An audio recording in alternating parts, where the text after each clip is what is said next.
Alors bonjour, je vous fais une courte vidéo pour vous expliquer pourquoi dans mon projet d'animation je vais utiliser uniquement Blender. Donc je vais utiliser uniquement Blender parce que c'est un outil tout en un. Blender c'est pas seulement un logiciel, pour moi c'est une suite de logiciels. Et vous pouvez vraiment voir toute la puissance de Blender seulement en cliquant. Vous allez en bas ici et vous cliquez sur le petit carré et vous voyez qu'il y a un menu qui apparaît. Et dans ce menu, vous avez plein de modes d'édition, de types d'édition. Et c'est vraiment impressionnant. Par exemple, ici, nous sommes en vue 3D. Donc nous avons la vue 3D où nous pouvons nous déplacer avec la molette de la souris. Très simplement, nous pouvons ajouter des objets, les dupliquer. Bon, ça, vous le savez sûrement. Donc, on peut complètement créer une scène 3D. On peut d'ailleurs créer plusieurs scènes. Ici, vous voyez, dans scène, on peut créer une infinité de scènes. Mais c'est surtout de ce panneau que j'ai envie de vous parler. Ici, nous pouvons voir la timeline qui est ici. Vous voyez, timeline représentée par une petite montre.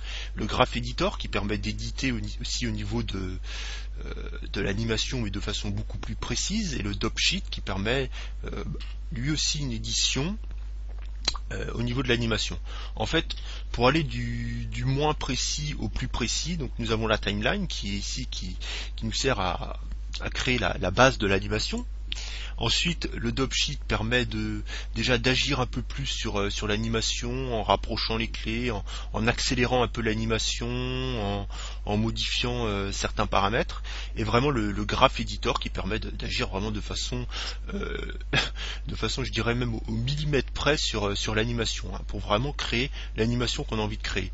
Ici le LNA Editor qui permet qui est utilisé dans le Video Sequence Editor, qui est un éditeur de vidéo dans Blender. Donc là, ça montre vraiment la pluralité de Blender, mais bon, je sais pas si vous allez comprendre, mais montrer que Blender est un logiciel polyvalent, puisque il permet aussi de faire de l'édition vidéo. Donc par exemple de la 3D. On va le comparer par rapport à des logiciels existants. La 3D, ça pourrait être assimilé à 3D Studio Max, à Maya. L'édition de séquences vidéo, donc ça veut dire un éditeur vidéo, c'est Adobe Premiere, c'est des logiciels quand même assez coûteux, et Blender prend tous ces logiciels. Là nous avons l'UV Editor. Alors là c'est assez parlant. Nous allons passer en mode UV Editor, mettons. Nous allons créer une nouvelle image. Donc ici nous allons créer en blanc. Comme ceci, donc j'aurais pu modifier la taille de l'image. Bon, j'ai fait une image de base. Je vais passer ici, je clique, je vais sur Paint, j'appuie sur N pour afficher le menu sur le côté. Je passe en noir et vous voyez qu'ici j'ai la possibilité de dessiner directement dans Blender. Donc Blender est aussi un outil d'édition graphique. Donc je peux concevoir entièrement mes storyboards, mes conceptions justement de modèles 3D directement dans Blender. J'ai pas besoin de passer par un logiciel comme GIMP, comme Photoshop, bien que ces logiciels sont très bons, je dis pas le contraire, ils sont bien sûr meilleurs que l'éditeur, que cet éditeur dans Blender, mais pourquoi aller voir ailleurs quand on peut faire ça directement dans le même logiciel? On s'habitue en même temps à ce logiciel-là et tout est disponible, on n'a pas à passer d'un logiciel à l'autre, c'est vraiment très pratique. Et nous avons même la possibilité d'ajouter des nouveaux calques. Des calques, comme on pourra ajouter des calques dans Photoshop, dans GIMP, très simplement avec Blender. Donc ici, nous avons le Movie Clip Editor qui permet de faire du caméra tracking. Donc la caméra tracking, ça consiste à incorporer un objet 3D dans une vidéo existante, une vidéo forcément en 2D, une vidéo du réel, d'incorporer un objet 3D. Et l'objet 3D va s'adapter au mouvement de la caméra. C'est-à-dire que vous allez placer un élément 3D dans une vidéo, et même si vous bougez la caméra, l'objet 3D va rester à la même place. En fait, il va s'incorporer comme un objet qui ferait partie de la vidéo. hein. C'est d'ailleurs c'est un principe très utilisé dans le cinéma, c'est utilisé dans Terminator 2, hein, ça a été un des premiers films, même le premier film à utiliser ce système. Bon, pas forcément pas avec Blender, parce que cette fonction n'existait pas encore dans Blender, mais avec des outils similaires à celui qui est disponible dans Blender actuellement.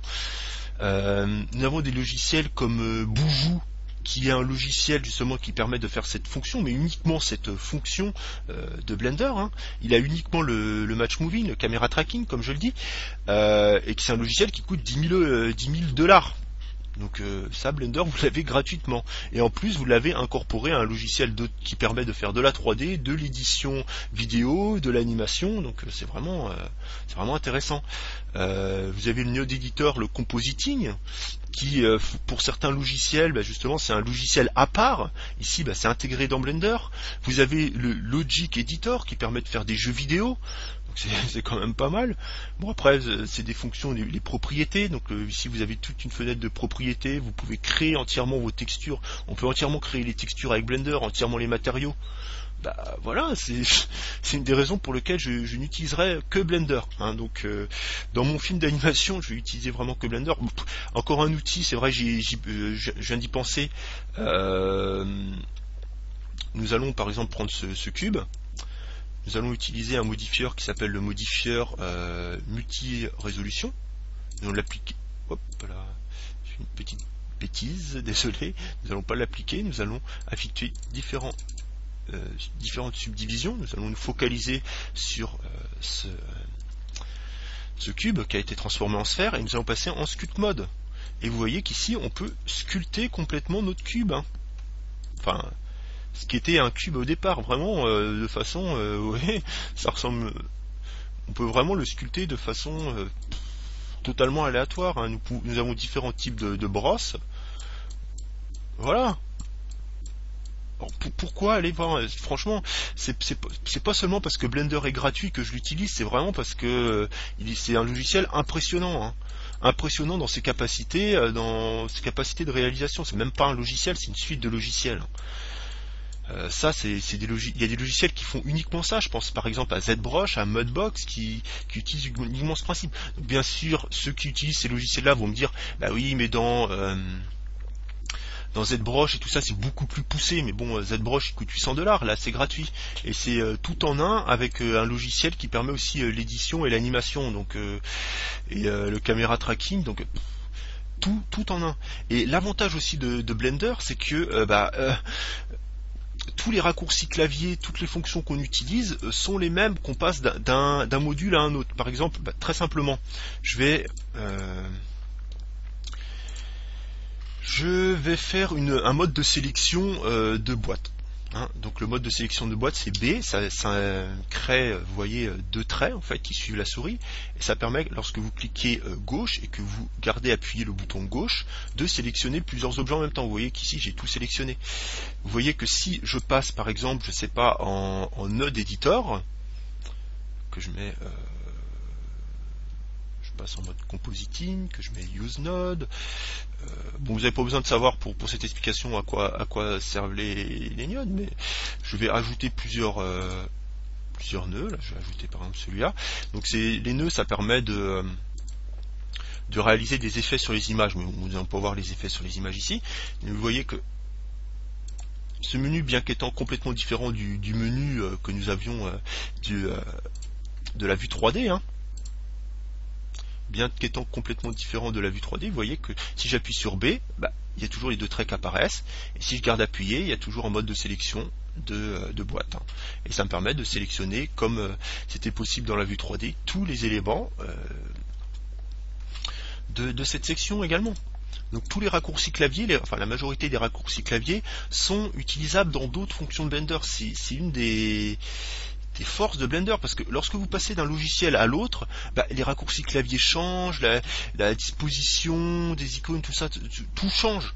Alors que lorsque vous avez un outil tout en un, une fonction qui est possible dans la plupart des cas, une fonction qui est possible par exemple dans la vue 3D est également possible dans le Node Editor, est également possible dans le Logic Editor, est également possible dans l'UV, dans l'Image Editor. Donc logiciel, Blender est un logiciel vraiment tout en un que je vous encourage à utiliser, et j'ai envie vraiment de prouver sa force en créant uniquement avec Blender, uniquement. C'est-à-dire que je ferai toute mon animation, je la créerai avec Blender. C'est-à-dire que le storyboard, la création de l'histoire, bon, et la création de l'histoire, par exemple, on va prendre, j'utiliserai le text editor pour créer l'histoire de Blender. Ici, je vais dans texte, je clique dans New, et là, j'ai un éditeur de texte. Donc là, je peux créer les aventures de Toto, mettons. Voilà. De tuto j'écris. J'ai tellement l'habitude de faire des tutoriels, j'écris les aventures de tuto. Pourquoi pas tuto? Tiens, ça va changer de Toto. Les aventures de tuto, voilà. Et puis là, je peux faire, je sais pas, scène 1, acte 1. Bon, je vous cache pas que bon, c'est un peu plus limité qu'un Word, qu'un logiciel vraiment de traitement de texte, mais voilà, quand on a possibilité de tout faire dans un seul logiciel, pourquoi pas vous n'avez même pas besoin de passer d'un logiciel à l'autre, ça économise vos ressources enfin les ressources utilisées par votre logiciel. Et d'autant plus que Blender, c'est vrai que je l'ai pas dit, mais dispose d'add-ons, mais ça c'est des plugins. Donc les plugins, les add-ons, c'est des petits programmes ajoutés à Blender qui sont développés par des indépendants qui permettent de vraiment décupler la force de Blender. Ici vous avez un éditeur justement qui permet de créer des paysages.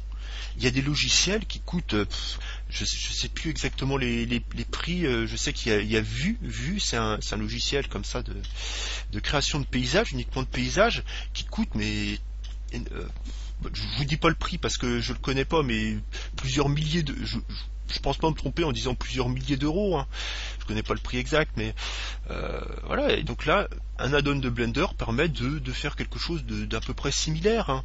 Cet add-on couplé par exemple à Sapling qui est un éditeur qui permet de créer des arbres dans Blender, et couplé par exemple à Eevee Generator qui permet de créer des genres de végétation, de lierre, si vous voyez. Très simplement, voilà, ces trois outils couplés permettent de générer des paysages super réalistes, pour peu que vous y preniez du temps à faire la modélisation et à faire le rendu de l'image.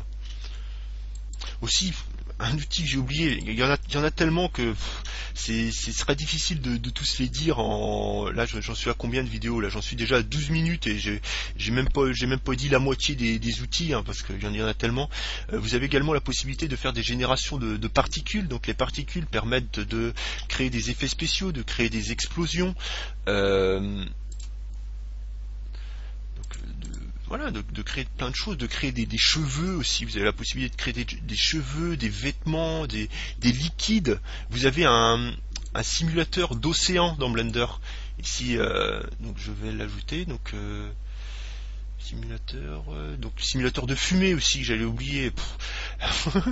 Là, le simulateur d'océan, là, voilà, vous avez le simulateur d'océan, mettons. Voilà, donc vous avez différents paramètres qui permettent de simuler un océan. Vous voyez que si j'avance dans le temps, je vous crée vite fait une animation d'océan. Donc je vais appuyer sur I. Aussi, oui, un des paramètres de Blender encore, c'est de tout dans Blender est animable. Ça veut dire que vous pouvez animer l'océan, vous pouvez animer par exemple forcément le mouvement d'un cube, le mouvement d'un objet, mais vous pouvez également animer une texture, c'est-à-dire vous augmentez la capacité d'une texture, vous diminuez la capacité d'une texture, vous pouvez l'animer, vous pouvez animer la force d'un éclairage par exemple, vous pouvez animer, mais tout dans Blender. Donc c'est vrai qu'en cherchant, qu'en faisant des tests, moi c'est ce que je vais faire durant mon film d'animation, c'est que je vais faire des tests. En faisant des tests, vous avez une possibilité mais complètement infinie de création avec ce logiciel, vraiment infinie. J'en reviendrai dans d'autres tutoriels, parce que là il faudrait que je fasse une vidéo de 10 heures pour tout présenter, mais bon, là je vous présente la simulation d'océan, je vous l'ai promis. Donc on va cliquer ici pour faire une animation automatique, et nous allons cliquer ici pour sur I. Ah non, nous avons même pas. Qu'est-ce que je dis? Il n'y a même pas besoin de faire l'animation automatique. Mais c'est utile à savoir. Il y a la possibilité de faire des animations automatiques. J'en ai parlé dans un précédent tutoriel. Donc ici, nous allons aller dans Time. Nous allons appuyer sur I. Nous voyons que cela apparaît en jaune, c'est-à-dire que l'animation est apparue. Nous voyons qu'ici, lorsque nous déplaçons ici le curseur, nous voyons qu'un trait jaune est apparu, c'est-à-dire qu'il y a une clé d'animation qui a été créée dans Blender. Donc ici, je vais me déplacer.